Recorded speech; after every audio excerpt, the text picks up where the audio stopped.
என்ன வேணும் ஸ்கூலுக்கு எல்லாமே இங்கிருக்கு. Super Saravana stores, Chennai, Madurai, Kovai. Summer வந்தாச்சு. What's your plan for this holiday? எங்க கிட்ட விட்டுருங்க, நாங்க பாத்துக்கிறோம். GT Holidays, South India's #1 travel brand. Nakkheeran நேயர்களுக்கு வணக்கம். இன்று நம்முடன் கருத்துக்களை பகிர்ந்து கொள்ள இணைந்திருக்கிறார் தமிழ்நாடு முற்போக்கு எழுத்தாளர்கள் மற்றும் கலைஞர்கள் சங்கத்தின் கடலூர் மாவட்ட பொறுப்பாளர் பால்கி அவர்கள். வணக்கம் சார். வணக்கம். நக்கீரன் ஆசிரியர் குழு மற்றும் வாசகர்களுக்கு பால்கியின் அன்பு வணக்கங்கள். கோவையில் 10 வயது சிறுமி கடத்தப்பட்டு கொலை செய்யப்பட்ட சம்பவம் பெரும் அதிர்ச்சி ஏற்படுத்தியிருக்கு. தமிழ்நாடு முழுவதும் மக்கள் அந்த அதிர்ச்சியிலிருந்து இன்னும் மீளலாம் சொல்ல முடியும். ஏன்னா கண்டெடுக்கப்பட்ட உடல் பலமாக தாக்கியிருக்காங்க அப்படின்லாம் சொல்லப்படுது. சிறுமி கொலை வழக்கில் காவல்துறை துரிதமாக செயல்படலை அப்படின்னு எடப்பாடி பழனிசாமி சொல்கிறாரு. குற்றவாளிகள் விரைவாகவும் கடுமையாகவும் கண்டுபிடிக்கப்பட்டு தண்டிக்கப்பட வேண்டும் அப்படின்னு உதயநிதி ஸ்டாலின் எதிர்க்கட்சி தலைவர் சொல்கிறாரு. முதலமைச்சர் என்ன சொல்கிறாருன்னா, இது மன்னிக்க முடியாத குற்றம், பெண்கள் மற்றும் குழந்தைகளுக்கு எதிராக நடைபெறும் இத்தகைய அராஜக செயல்களில் ஈடுபடுவதற்கு சட்டத்தின் கீழ் கடுமையான தண்டனை பெற்றுத்தர தமிழ்நாடு அரசு உறுதியுடன் செயல்படும், இதற்கான உடனடி மற்றும் தேவையான அனைத்து நடவடிக்கைகளும் எடுக்கப்படும் அப்படின்னு அவரும் உறுதியளிச்சிருக்கிறாரு. அது தொடர்பாக காவல்துறை உயரதிகாரிகள் அந்த மாவட்ட அதிகாரிகளும் இப்போ எப்படி இந்த சம்பவத்தில் குற்றவாளிகளை கண்டுபிடிச்சோம் அப்படின்னும் செய்தியாளர் சந்திப்பும் நடந்தது. எப்படி பார்க்குறீங்க? அதாவது தமிழகத்தினுடைய ஆட்சி மாற்றம் ஏற்பட்டு முதலமைச்சர் விஜய் தலைமையில் போலீஸ் துறை அவரிடம் இருக்கும்போது பழைய, அதாவது இந்த fag end of last period அப்படின்வாங்கல்ல ஆங்கிலத்தில், அந்த தேர்தல் அறிவிப்பதற்கு முன்பு சட்டம் ஒழுங்கினுடைய நிலை, போதையினுடைய நிலை, இந்த சப்ஜெக்டை அநேகமாக அந்த முதல்ல பதவி ஏற்கின்ற போது அனைவருமே வலியுறுத்திய பாயிண்ட் என்னன்னா, போதையின் காரணமாக இந்த செக்ஸ் கொலைகள் நடப்பது என்பது முடிவுக்கு கொண்டு வரப்பட வேண்டும் என்று பல உறுப்பினர்கள் பேசும்போது முதலமைச்சர் விஜய் அதை கூர்ந்து கவனிச்சு தன்னுடைய நோட்டில் எழுதிக்கிட்ட மாதிரி தொலைக்காட்சி காட்டினாங்க. நாம் இப்பவும் சொல்றது என்னன்னா, திராவிட முன்னேற்ற கழகத்தினுடைய ஆட்சியில இந்த ஒரு நிரந்தர ஐஜி என்பது போடாதது எப்படி ஒரு விவாத பொருளாக அனைத்திந்திய அண்ணா திமுக ஆக்குனாங்களோ, வடநாட்டிலிருந்து சில ஐபிஎஸ் ஆபீசர்களுக்கு சில இடங்கள் தெரிவதில் காலதாமதம் இருந்ததுனால சரித்திர பதிவேடு குற்றவாளிகளுடைய ஆதிக்கம் அதிகமாக இருக்கிறதோ என்ற அச்சம், கவலை இருந்தது. எதிர்கட்சிகள் அதை சரியாக பயன்படுத்தி கொண்டார்கள். பயன்படுத்தி கொண்டதனுடைய விளைவு ஆட்சி மாற்றம். ஆனா இந்த 10ஆம் தேதி பதவியேற்று இன்னைக்கு தேதி 23, இன்னைக்கு ஒரு புள்ளி விவரம் போடுறான் கிரைம் ரிப்போர்ட்னு. அதுல பாத்தீங்கன்னு சொன்னா 10-13 நாள்ல கிட்டத்தட்ட 20 சின்ன குற்றங்களும் 50 பெரிய குற்றங்களும் தமிழ்நாடு முழுவதும் நடந்திருக்கு. ஒரு மாற்றுத்திறனாளி செக்ஸ் டார்ச்சர் செய்யப்பட்டு அலைக்கழிக்கப்பட்டு அவங்க சார்புல இருந்து ஆட்களை காவல்துறை என்டர்டெயின் பண்ணாம ஒரு மோசமான ஆர்ப்பாட்டம் என்பது நடந்த பின்புதான் அதை பற்றி என்ன என்று காவல்துறை கேட்டது. அப்போ காட்சி மாறி இருக்கு. ஆட்சியில காவல்துறை எப்படி சுறுசுறுப்பாக செயல்பட வேண்டுமோ அது செயல்படவில்லை என்ற இது புருவாகுது. நீங்க அந்த கோயம்புத்தூர் சப்ஜெக்ட்ல பெரிய ஆராய்ச்சி பண்ணி எல்லாம் பிடிக்க வேண்டிய அவசியம் கிடையாது. பிடிச்சிருக்கக்கூடிய குற்றவாளி யாருன்னு சொன்னா, அந்த பெண்ணுக்கு பக்கத்திலே உள்ள அருகாமையில் வசிக்கக்கூடிய ஒரு ஆளு வேற ஒரு இடத்துக்கு வாடகைக்கு போயிருக்கிறான். அப்போ ஒரு குழந்தை ஏமாறுறது என்பது இந்த பகுதியில் இருந்த ஒரு பெரியவரிடம். அந்த ஏமாற்றுகின்ற அந்த செய்தி என்பது உங்களுக்கு காட்சி ஊடகத்திலேயோ மற்றதுலையோ அல்லது ஒரு சந்தேகத்திலேயோ வரலன்னு சொன்னா, அது ஒரு விவாத பொருளை ஆகுதுன்னு சொன்னா, அது மன்னிக்கப்பட முடியாத குற்றம் என்பது அனைவருக்கும் தெரிஞ்சதுதான். ஆனால் மன்னிக்கப்பட முடியாத குற்றம் என்று அறிக்கை விட்டுட்டு காவல்துறையினுடைய போக்கு இதே மாதிரி இருந்ததுன்னு சொன்னா, இந்த ஆட்சிக்கும் நல்ல பெயர் என்பது வராது, குற்ற செயல்கள் குறையாது. இன்னும் பல இடங்கள் என்ன சொல்றாங்கன்னு சொன்னா, நீங்க 717 இடங்களை மாற்றி வச்சீங்க பாருங்க, அதுக்கு அந்த 500 மீட்டர் யாட்ஸ்டிக்க அவன் நேர் வழி இல்லாம அந்த வழியை பிளாக் பண்ணி வேற ஒரு வழியா வந்துட்டீங்கன்னு சொன்னா 720 மீட்டர் வருது அப்படின்னு ரிலாக்ஸேஷன் வாங்குறான். அப்போ உங்களை விட புத்திசாலித்தனமாக அந்த பிழைப்புவாதம் செய்யக்கூடிய ஆட்கள் காவல்துறையை ஏமாற்றுறாங்க, அரசாங்கத்தை ஏமாற்றுறாங்கன்னு சொன்னா, அக்கறையோடு மக்கள் நலனில் செயல்படக்கூடிய நிர்வாக கட்டமைப்பு இப்போது இல்லை. காட்சிக்கே சொல்றோம் பாருங்க, லஞ்சம் என்பது ஒரு 50,000 1 லட்சம் எல்லாம் இல்ல, 5 லட்சம் கேட்டு அட்வான்ஸ் 2.5 லட்சம் வாங்குறான். அது ஒரு சாதாரண செய்தியா போயிடுச்சு. ஊழலை ஒழிக்க வேண்டும் என்று சொன்னால் களை எடுக்கப்பட வேண்டிய அவசரம் என்பது ஆட்சியாளர்கள் செய்யணும். அப்படி செய்யலன்னு சொன்னா இப்படிப்பட்ட நிகழ்ச்சிகள் தொடர்ந்து நடக்கும். குறைஞ்சபட்சம் இப்ப இந்த கோயம்புத்தூர்ல சிவகங்கையில அலக்கழிக்கப்பட்ட பின்பு ஐஜி கிட்ட பேசுறதுக்கு அப்புறம் தான் எஃப்ஐஆர் பதிவாகுது. இப்ப காவல்துறை ஒரு கடுமையான உத்தரவை போட்டு அதுல ஒரு சரியான முன்னேற்ற பாதையை வழிவகை செய்தால் ஒழிய மக்களுக்கு விடிவுகாலம் வராது. நீங்க ஒரு நர்சிங் மாணவி ஒரு டாக்டருடைய கேர்லெஸ் ஆட்டிடியூட்ல இறந்து போயிட்டா. அது ஒரு பெரிய பிரச்சனையாகி அங்க போய் பாத்தீங்கன்னு சொன்னா நம்முடைய அமைச்சர் போய் நின்று பேச்சுவார்த்தை நடத்தினாலும் ஒரு மிகப்பெரிய முன்னேற்றம் வரல. ஹெல்த் மினிஸ்டர் அந்த இடத்துக்கு வர்றதுக்கு முன்னால இன்ஸ்ட்ரக்ஷன் எல்லாம் கொடுத்தாலும் கூட நம்பிக்கை மக்களுக்கு வரணும்னு சொன்னா இன்னும் கொஞ்சம் சுறுசுறுப்பாக இந்த அரசாங்கம் செயல்பட வேண்டும். அதற்கான கட்டமைப்பை விஜய் நேரடியாக செய்ய வேண்டும். இப்ப நான் பார்க்கிற பல விஷயங்கள் நேரடியாக அவர் போவது ஒரு சில இடங்கள், ஆனால் அவர் பிளேஸ்ல எல்லா இடங்களிலும் ஆதவ் அர்ஜுனா தன்னுடைய அதிகாரத்தை காட்டிக் கொண்டிருக்கிறார்ன்றதான் நம்ம பார்வை. அது இல்லாமல் நேரடியாக முதல்வர் அந்த பகுதியில் சென்று முன்னேற்றத்தை உறுதி செய்ய வேண்டும் என்பதுதான் நம்முடைய வேண்டுகோள். அமைச்சர்களாக பொறுப்பேற்று அவர் பணியை செஞ்சுட்டு இருக்கிறாங்க. இப்போ மின்வெட்டு ஏற்படுவதாக பொதுமக்கள் அங்கங்கே நள்ளிரவில் ஆர்ப்பாட்டம், இரவில் ஆர்ப்பாட்டம், அந்த தெருவில் அந்த மக்கள் கூடி அரசுக்கு எதிராக கோஷம், மின்வாரி அதிகாரிகளுக்கு எதிராக புகார் கூறுறது, இந்த மாதிரி சம்பவம்லாம் நடக்குது. முன்னாள் அமைச்சரே இது சரியாக ஆலோசனை செஞ்சால் அந்த மின்வெட்டு வராது அப்படின்னு அவரும் ஒரு வீடியோ பதிவு வெளியிட்டிருக்கிறாரு. எப்படி பார்க்குறீங்க? இது கொளத்தூர் ஒரு சட்டமன்ற தொகுதிக்கு உட்பட்ட பகுதி தான். அவசரப்பட்டு அறிக்கை விடுவதில் வல்லவர்கள் யார் என்று போட்டி வச்சா தாவேகா அமைச்சரவையில ஆதவ் அர்ஜுனா தான் இதை முதல் பரிசு பெறுவார். வேற யாருமே பரிசு பெற முடியாது. அவர் என்ன சொல்றாரு, கிட்டத்தட்ட ஒரு 9 மாதத்திற்கு முன்னால ஒரு 1800 ஸ்கீம்ல உங்களுக்கு தமிழ்நாடு முழுவதும் இருக்கக்கூடிய ஏரியாவுக்கு ஒரு கோடு, சென்னைக்கு ஒரு கோடு, கொளத்தூருக்கு ஒரு கோடு போட்டு நீங்க அதை பதிவு பண்ணலாம். மாவட்ட ஆட்சித்தலைவர்களுக்கு வாட்ஸ்அப் நம்பர் இருக்கிற மாதிரி மின் பழுது சம்பந்தமான ஆபீஸுக்கு போய் நீங்க எழுதாமையே அந்த சிஸ்டம் ஆப்ரேட் ஆயிட்டு. அது டான்ஜெட்கோனுடைய டிஸ்ட்ரிபியூஷன் சிஸ்டத்துல கொடுத்த ஒரு பரிந்துரை அது நடக்குது. அது பேட்டியில் என்ன சொல்றாரு, இந்த ஆட்சி வந்ததுக்கு அப்புறம் தான் இந்த மாதிரி ஒரு நம்பர் வருது, இந்த நம்பர் என்பது ஆப்ரேட் ஆக போது அதிகாரிகள் சொல்லியிருக்காங்க, நான் அதை வெரிஃபை பண்ணிட்டு உங்ககிட்ட கன்ஃபார்ம் பண்றேன். அதாவது நீங்க வந்திருக்கிற பதவி சாதாரண பதவி இல்லை. மக்கள் சேவையில உங்களுக்கு ஒரு சப்ஜெக்ட் தெரியலன்னு சொன்னா பக்கத்துல இருக்க அதிகாரிகிட்ட கேட்டு சொல்ற பழக்கம் எல்லா அமைச்சர்கிட்டையும் இருக்கு. ஆனா அவசரத்துல ஆட்சிக்கு வந்தவங்களுக்கு அது இல்லை. அது போகட்டும். அந்த பகுதியில மின்வெட்டு என்பது வரும்போது அந்த மின்வெட்டை பற்றி பேசுவதற்கு இரவு பணி உட்பட ஆட்கள் இருக்கும் போது ஒரு சரியான பதில் கிடைக்கவில்லை என்பதுதான் அவங்களுடைய கோபம்.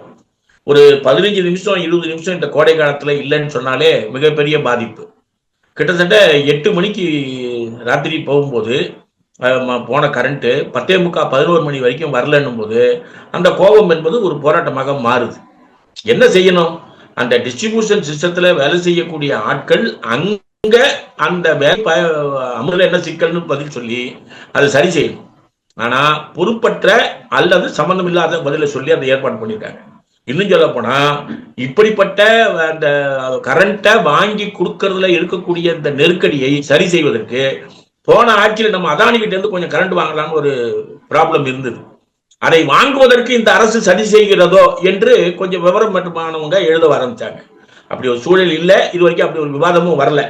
ஆனால் நமக்கு சந்தேகம் தானா வருது. அதாவது ஆர்டிபிஷியலா செயற்கையாக ஒரு நெருக்கடியை உருவாக்கி அவங்ககிட்ட இருந்து வந்தாலும் எனக்கு கரண்ட் வந்தா போதுன்னு மக்களை நினைக்க செய்யக்கூடிய முயற்சியா மாறிவிடக் கூடாது. கம்ப்ளைண்ட் சிஸ்டத்தை, அவசர சேவையை, ஹெல்த், மின்சாரம், போக்குவரத்து, இதுல எல்லாம் ஏற்கனவே நல்ல சிஸ்டம் இருக்கு. ஒரு மானிட்டரிங் என்பது இருந்ததுனாலே அது ஒழுங்காயிடும். அந்த மானிட்டரிங் அந்த மின்சார அமைச்சர் செய்யும் போது கூடுதல் அமைச்சர்கள் எல்லாம் போய் அதை குழப்ப வேண்டிய அவசியம் இல்லை.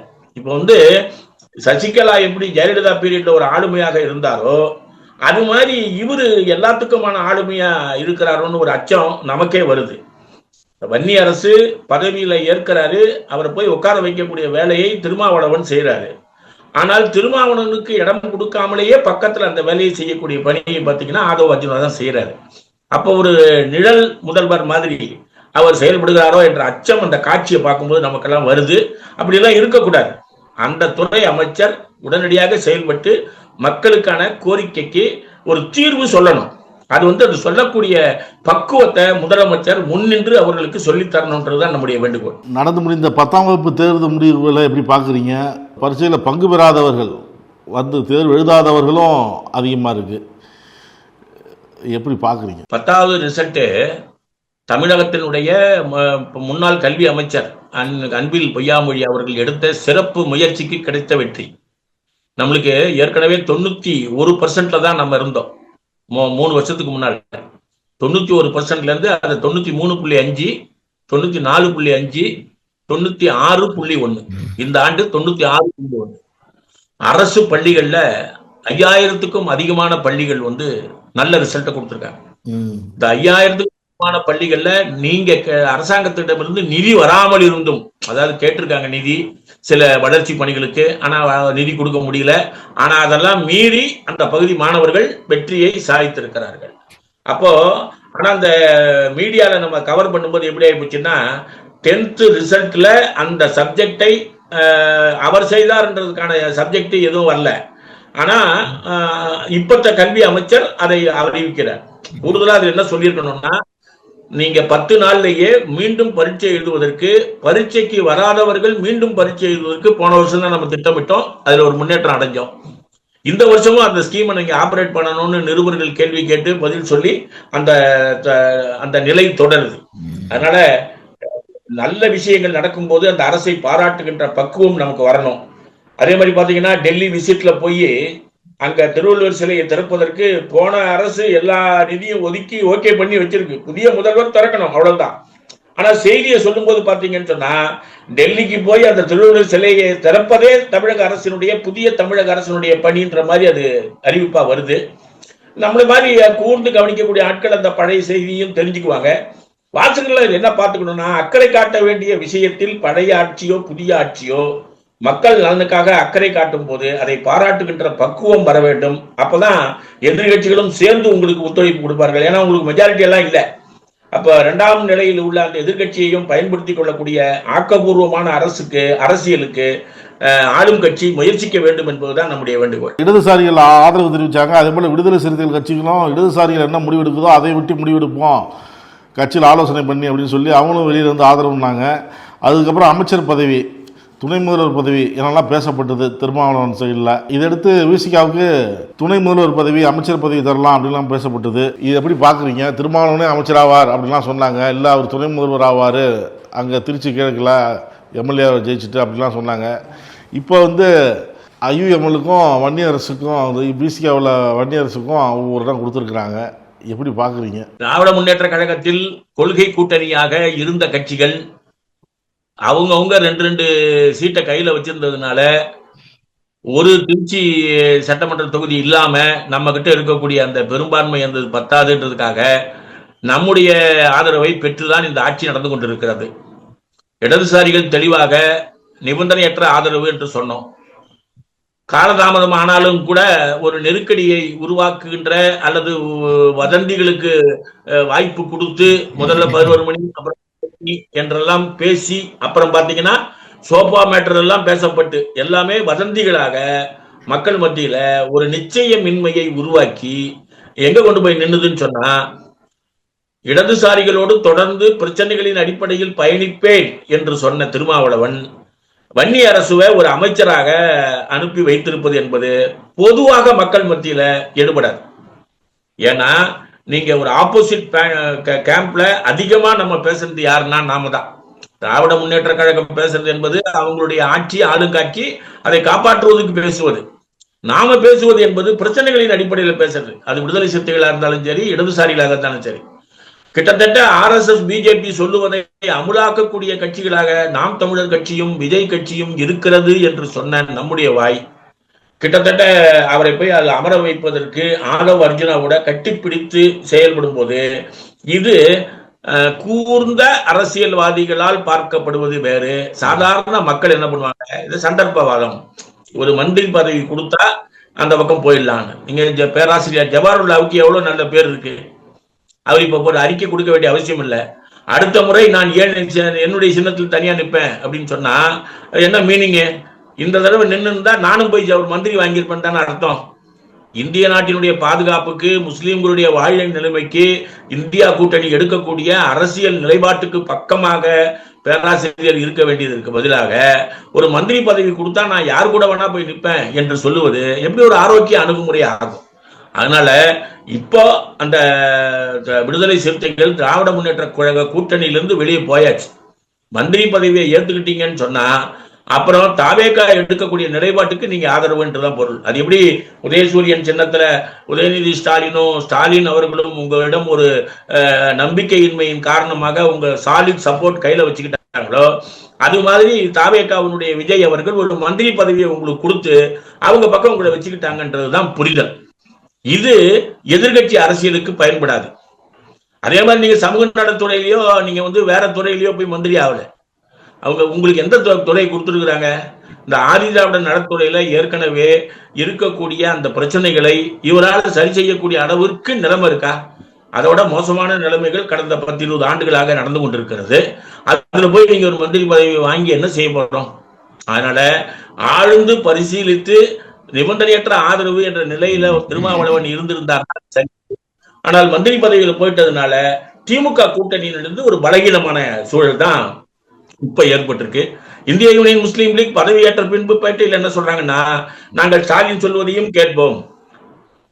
அதாவது கேரளாவில் கம்யூனிஸ்ட்ல சீட்டு கேட்கிறாரு, அவருக்கு சீட்டு கிடைக்கல, காங்கிரஸ்ல போய் நின்று இண்டிபெண்டா ஜெயிக்கிறாரு.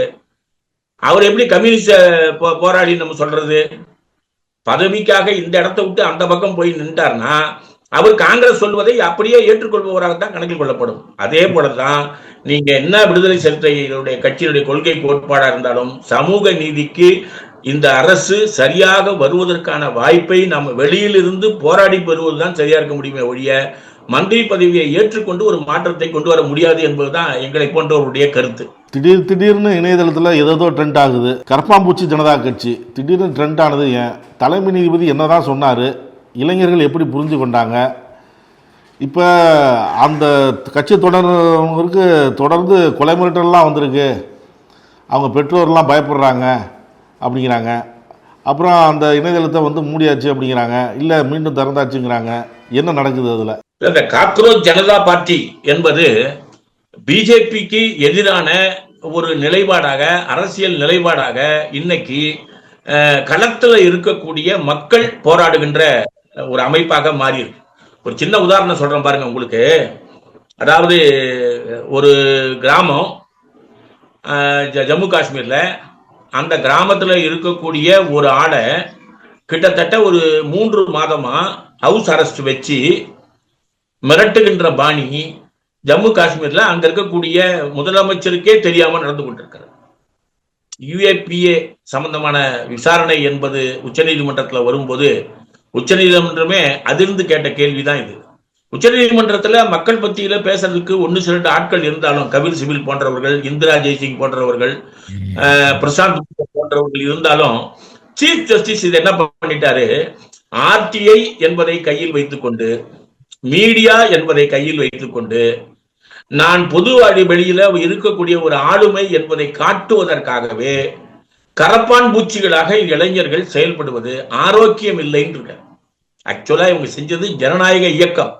RTIல போராடி தகராறு பண்ண ஆட்களை ஜெயில வச்சு அவனை ஜாமீன்ல விடாத இந்த அரசாங்கம், இந்த நீதிமன்றம், இந்த உச்ச நீதிமன்ற தலைமை நீதிபதி அதில் வேகமாக நடவடிக்கை எடுத்து மக்களுக்கு உதவி செய்வதற்கு பதிலாக அப்படி போராடுபவர்கள் இந்திய அமைதிக்கு எதிரானவர்கள்னு சொல்லியிருப்பது அவருடைய அதிகார மீறலான வார்த்தை.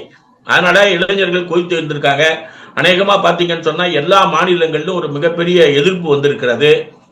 முதலமைச்சருக்கு கொடுக்க வேண்டிய அந்த கான்வாய் பாதுகாப்பு என்பது, கான்வாய் ஒரு இடத்துல இருந்து இன்னொரு இடத்துக்கு போவதற்கு முன்னால இந்த மக்கள் அதை தடுத்து நிறுத்தக்கூடிய காட்சியை நம்ம வடக்கு மாநிலங்கள்ல பார்த்துக்கிட்டு இருக்கோம். இங்கேதான் பார்த்துருக்கோம். இந்த நீதிமன்றம் எப்படி வேடிக்கை பார்க்குதுன்னு சொன்னா, ஹேமந்த் மோடி அப்படின்னு ஒரு ஆளு 2005 ஒரு 3 கொலை செய்தான். செஞ்ச உடனே அவனுக்கு விசாரணை நடைபெற்று அவனை ஆயுள் தண்டனையா அறிவிக்கிறாங்க. அவரு உள்ள போறாரு. 15 நாள் கழிச்சு அவருக்கு ஜாமீன் கிடைக்குது. ஜாமீனுக்கு வந்துட்டு மறுபடியும் கோர்ட்டுக்குள்ள போகுது, ஜெயிலுக்குள்ள போகல, வெளியில வந்துட்டாரு. இந்த ஹேமந்த் மோடி தான் பெரிய நட்சத்திர ஹாலிவுட் உலகம் இருக்கு பாருங்க, சினிமா உலகம். அந்த சினிமா உலகத்துல நம்ம விஜயகுமார், நம்முடைய நாசர் போன்றவர்கள் நடிக்கக்கூடிய அந்த கதாபாத்திரங்கள்ல நடிக்கிறார். அப்ப எங்க போய் பாருங்க, இந்த சட்டம் ஒழுங்கு காசு இல்லாதவனுக்கு ஒரு பக்கமும், பொது வெளியில கேள்வி கேட்கிறவனுக்கு ஒரு பக்கமும், காசு உள்ளவனுக்கு அவன் பக்கமும் பேசக்கூடிய நீதித்துறையாக மாறி பல வருஷம் ஆயிருக்கு. இந்த காக்ரோச் ஜனதா பார்ட்டிக்கு 2 முறை டெக்னிக்கல் பிளாக் பண்ணாங்க. அதெல்லாம் மீறி அந்த கிட்டத்தட்ட ஒரு 3 கோடி பேர் ஃபாலோவர்ஸ், கிட்டத்தட்ட 3.25 லட்சம் பேர் உறுப்பினர்களாக மாறி இருக்கிறார்கள். இது வந்து மோடி அரசு இதை கொஞ்சம் சீரியஸா பார்க்கணும். சீரியஸா பார்க்காம இந்த பொருளாதாரம் என்பது மிகப்பெரிய பாதிப்புக்குள் போய் விழுகிறதே என்ற கவலைப்படாமல் கிட்டத்தட்ட 48,000 கோடி ரூபாய் எனக்கு நஷ்டம் அப்படின்னு எண்ணெய் வியாபாரிகள் சொல்லுவதை சரி செய்வதற்காக தினசரி பெட்ரோல் டீசல்ல இன்னைக்கும் கூட 84 பைசா ஏற்றி முதலாளிகளுக்கு மிகப்பெரிய அளவுக்கு வாய்ப்பையும் நமக்கு மிகப்பெரிய அளவுக்கு கஷ்டத்தையும் கொடுக்குறாங்க. கம்பெனி நஷ்டம்னு சொன்னா உடனே என்னன்னு கேட்கிறாரு, மக்கள் கஷ்டம்னு சொன்னா அதை பற்றி கேட்பதற்கு நாதி இல்லை. இதுதான் பெட்ரோலிய அமைச்சகம், பிரதமர் ஆகியோர் செய்யக்கூடிய வேலை. அதனால இந்த காக்ரோச் ஜனதா பார்ட்டின்றது சீஃப் ஜஸ்டிஸ் இந்தியாவை எதிர்த்து வந்த விஷயம் அல்ல. இப்ப நடக்கக்கூடிய பிஜேபி அரசுக்கு எதிரான ஒரு ஜனநாயக பூர்வமாக நடவடிக்கையாக மாறி இருக்கிறது. அநேகமா இளைஞர்களுடைய அந்த செல்வாக்கு என்பது இன்னும் கொஞ்சம் கூடுதலாக போகும் என்பதுதான் நம்முடைய கணிப்பு. சீஃப் ஜஸ்டிஸ் ஆஃப் இந்தியா போன்றவர்கள் இன்னும் கொஞ்சம் பொறுமையோடு மக்களுக்கு உதவி செய்யக்கூடிய வகையில் தன்னுடைய கருத்துக்களை பதிவு செய்ய வேண்டும் என்பதுதான் நம்முடைய எதிர்பார்ப்பு. வெளிநாடு போகாதீங்க, தங்கம் வாங்காதீங்க, வெள்ளி வாங்காதீங்கன்னு சொல்லும் பிரதமர் மோடி சொல்கிறாரு, மின்சாரம் வாங்கணும்னு சொல்கிறாரு. ஆனால் பல கோடி செலவு பண்ணி அவர் வெளிநாடு போகிறாரு, அங்கே போய் சாக்லேட்டு இதெல்லாம் சாப்பிட்டுட்டு ஜாலியாக இருக்கிறாரு அப்படின்னு ராகுல் காந்தி குற்றம் சுமத்துகிறார். பொருளாதார கத்தி மேலே தொங்கிட்டு இருக்கு, என்ன ஆகும் தெரியல அப்படிங்கிற நேரத்தில் இவர் ஜாலியாக வெளிநாட்டெலாம் சுற்றுறாரு அப்படிங்கிறாரு. இந்த பெட்ரோல் விலை ஏதோ ஒரு முறை ஏறும்னு பார்த்தா ஒவ்வொரு நாளும் ஏறிக்கிட்டு இருக்கு. இதெல்லாம் எப்படி போகும், பொருளாதார நிலை எந்த நிலவில் இருக்குது, இது குறித்து பிரதமர் மோடி அக்கறை கொள்கிறாரா, ஆலோசனை ஏதாவது நடத்தினாரா ஒன்றிய அமைச்சர்களுடன்? அதாவது ஒன்றிய அரசு இது குறித்து என்ன கவனம் செலுத்துதுன்னு பார்க்குறீங்க? நீங்க கேள்வியில கேட்ட மாதிரி இப்ப நம்ம நாட்டினுடைய பொருளாதார ஸ்திரத்தன்மை ஏன் நன்றாக இல்லை அப்படின்னு ஒரு கேள்வி வச்சுக்கங்க. அல்லது நம்ம பொருளாதாரம் உண்மையிலேயே மிகப்பெரிய படு பாதாளத்தில் விழுந்து விட்டதா? ஏன் நல்லா இல்லைன்னு சொன்னா சும்மா லேசான அடி. ஏன் படுபாதாளத்தில் இருக்கிறது அப்படின்னு நீங்க கேள்வி கேட்டீங்கன்னா, நம்ம நாட்டினுடைய இந்த பொருளாதாரம் இன்னைக்கு என்ன டேஞ்சர்ல இருக்கு, அதுக்கெல்லாம் பதிலுக்கு நீங்க எங்கேயும் போய் தேட வேணாம். த லெஃப்ட் வியூ அப்படின்னு ஒரு மேகசின் நடத்துறாங்க. அதுல கிட்டத்தட்ட ஒரு 7 கட்டுரைகள் போட்டிருக்காங்க. 1.5 வருஷத்துக்கு முன்னாடி அவங்க ஒண்ணு சொன்னாங்க. அதாவது தங்கத்திற்கு காலையில கடையில விலை நிர்ணயிப்பது போல் ஆயுள் காப்பீட்டு நிறுவனங்கள், ஆயுள் நிறுவனங்கள், ஆயுள்ல இன்சூரன்ஸ் கம்பெனி தனி, ஆயுள் நிறுவனங்கள் தனி. இந்த ஆயுள் நிறுவனங்களின் கட்டுப்பாடு அம்பானி கிட்டையும் அதானி கிட்டையும் இருக்கு. ஹோல்சேல் சப்ஜெக்ட இந்த 2 முதலாளிகளும் கையில வைத்திருக்கும் போது அவர்கள் இந்த நாட்டிற்கான அந்த இறக்குமதி செய்யப்பட வேண்டிய ஆயுள்களை எப்படி வாங்க வேண்டும் என்ற வரைமுறை மீறப்பட்டது, அரசியல் காரணங்களுக்காக மீறப்பட்டது. அப்படி மீறும் போது அவன் விலையை ஏற்றி நம்ம பொருளாதாரத்தின் மேல ஒரு சுமையை உருவாக்கணும். அந்த சுமையை உருவாக்கும் போது அது முதலாளிகளுக்கு லாபத்தை குறைச்சது, நஷ்டம் இல்லை, லாபத்தை குறைச்சது. உடனடியாக அந்த நிறுவனம் என்ன போய் கேட்கிறாங்க, 2027 வரைக்கும் நீங்க எங்களை இப்படி அனுமதிச்சீங்கன்னு சொன்னா எனக்கு கிட்டத்தட்ட 48,000 கோடி ரூபாய் நஷ்டம் ஏற்படும். உடனே எண்ணெய் நிறுவனங்களின் கோரிக்கையை அந்த பெட்ரோலிய அமைச்சர், அந்த நிறுவனத்தினுடைய ஓனருக்கு ஃப்ரெண்டான நம்முடைய பிரதமர் அமைச்சர் அமித்ஷா போன்றவர்கள் உட்கார்ந்து பேசி, வாஜ்பாய் காலத்துல ஒரு சட்டம் இருந்தது, அந்த அரசு நிர்ணயிக்கும், அரசு அப்ரூவ் பண்ணாதான் ஓகே. வாஜ்பாயினுடைய பல்ல பிடுங்கி கீழே போட்டுட்டு அது எண்ணெய் நிறுவனங்களே வச்சுக்கலாம்னு சொன்னதற்கு அன்றைய பிஜேபியினுடைய உயர்மட்ட ஆலோசனை குழு கொடுத்த அழுத்தம். வாஜ்பாய் செஞ்சாரா யாரோ செஞ்சாரா, அன்னைக்கு நம்ம பிரதமர் அதை செய்துட்டார். இன்னைக்கு அவங்களுக்கு அதை ஆயுதத்தை கையில கொடுத்துட்டு அவங்க நம்மள என்ன கேட்கறாங்கன்னா, 2027 எனக்கு ஏற்படக்கூடிய நஷ்டத்தை குறைப்பதற்கு எனக்கு அதிகாரம் கொடு என்று கூடுதலாக நெருக்கடி கொடுத்து, இப்ப நாம பேசும்போது இன்னைக்கு 84 ரூபாய் 84 பைசா, நேற்று காலையில ஒரு விலை, மத்தியானம் ஒரு விலை, மொத்தமா 3.11, அதுக்கு முந்தின நாள் 4.27. இப்ப தினசரி தங்கத்தை விட மோசமாக இந்த ஆயுள் நிறுவனங்கள் நம்ம மீது சுமத்தக்கூடிய இது எல்லா தளத்திலும் விலைவாசி ஏற்றத்தை உருவாக்கி இருக்கிறது. உருவாக்குனதுனால இப்ப நீங்க இந்த எக்கானமி எப்படி இருக்குன்னு கேட்டீங்கல்ல, பரவாயில்லையா, கொஞ்சம் அடியா, மோசமான அடியான்னு கேட்டா, மொத்தம் 9 பெரிய நிறுவனங்களினுடைய வியாபாரத்தில் இரும்பு சிமெண்ட் தவிர மீது எல்லாத்துலயுமே நம்ம வீழ்ச்சியை சந்திச்சிருக்கோம். ஏன் அப்படி வீழ்ச்சியை சந்திச்சோம்? இந்த பேஸ் ஆயிலினுடைய விலையேற்றமும் அரசியல் காரணமும். எவ்வளவு நீங்க மூலதனம் வைத்திருந்தாலும் எந்த அனுமதியும் பெறாம வேற மாநிலத்துக்கோ வேற இடத்துக்கோ நீங்க உங்களுடைய மூலதனத்தை ஷிஃப்ட் பண்ணலாம்னு ஒரு சலுகை கொடுத்ததுனால இந்த short time development, long time development, இந்த சப்ஜெக்ட்ல லாங் டைம் டெவலப்மெண்ட்ல மூலதனத்தை புடுங்கி வேற நாடுகள்ல மூலதனம் போடக்கூடிய வேலையை இதே இந்திய முதலாளிகள் செய்ய ஆரம்பிச்சுட்டாங்க. இந்த 2024, 25, 26ல நமக்கு கிட்டத்தட்ட அதன் மூலமாக மட்டுமே 24.95 லட்சம் கோடிகள் 24.95 லட்சம் கோடிகள் வங்கிகளிடமிருந்து முதலாளிகள் வாங்கிட்டு போய் வேற நாட்டுல மூலதனம் முதலீடு செய்து நம்ம நாட்டுக்கு அந்த காசை திருப்பி கட்டவே இல்லை நம்முடைய மோடி ஆட்சியில. இது காங்கிரஸ் ஆட்சியில இல்லையா அப்படின்னு நீங்க ஒரு கேள்வி கேட்கலாம். இருந்தது. அப்போ எவ்வளவு வராம இருந்ததுன்னு சொன்னா 3.56 லட்சம் கோடிகள். அந்த அரசின் காரணமாக 3.5 லட்சம் கோடிகள் இங்க இவ்வளவு பெரிய. அப்ப கிட்டத்தட்ட 2 ஆட்சியிலையுமே நாம 35 லட்சம் கோடிகளை தெருவுல கீழே போட்டுட்டு இந்திய மக்கள் மேல சுமையை ஏற்றிக்கிட்டே இருந்தா இந்த நாடு முன்னேறிய நாடாக இருக்காது, வீழ்ச்சி அடையக்கூடிய நாடாக மாறிவிடும் என்று பொருளாதார அறிஞர்கள் எச்சரிக்கிறாங்க. ரிசர்வ் வங்கி அதிகாரிகள் பூரா என்ன சொல்றாங்கன்னு சொன்னா, ஒரு உடனடி கூட்டத்தை நடத்தி பேஸ் ரிலீஃப் கொடுங்கன்னு சொல்லியிருக்காங்க. பொறுத்து பார்ப்போம் ஒன்றிய அரசு என்ன நடவடிக்கை எடுக்குது அப்படின்னு. ராகுல் காந்தியும் குரல் கொடுத்துட்டு தான் இருக்கிறாரு. கருத்துக்களை பகிர்ந்து கொண்டதற்கு நன்றி சார். கருத்துக்களை கேட்டமைக்கு நன்றி, வணக்கம். நக்கீரன் டிவிக்கு சப்ஸ்கிரைப் செய்யுங்கள். உங்கள் ஆதரவே எங்கள் பலம். ஆசிரியர்களுக்கு நண்பனாகவும் மாணவர்களுக்கு ஆசானாகவும் திகழும் தேர்வு வழிகாட்டி. ஒவ்வொரு பாடத்திற்கும் அனுபவமிக்க ஆசிரியர்களின் துல்லியமான தெளிவான விடைகள். CNC இருக்கு, தேர்வு பயம் எதற்கு? இது தீரன் பப்ளிஷிங் ஹவுஸ் விற்பனை வெளியீடு.